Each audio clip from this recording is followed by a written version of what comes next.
2020 жылға дейін елорда төңірегіндегі жасыл желек аумағын 100 мың гектарға жеткізу жоспарлануда. Бүгін Ақордада мемлекет басшысы Астана қаласының жасыл белдеуін дамыту мәселелері жөнінде кеңес өткізді.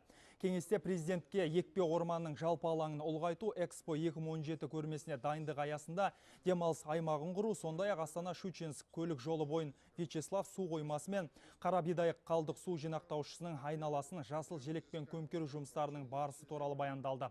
Жалпы 1997 жылдан бері елорда маңайында 70 мың гектар ағаш көшеттері отырғызылған. Оның 15 мыңы қала аумағында, қалған 55 мың гектары қала сыртында. Ал Астана-Щучинск автожолының бойында 3,6 мың гектардан астам аумаққа ағаш егілген. Біздің алдымызда тұрған мақсат қаланың өзін, қаланың жақын төңірегін барлығын орман жасау, қорғау.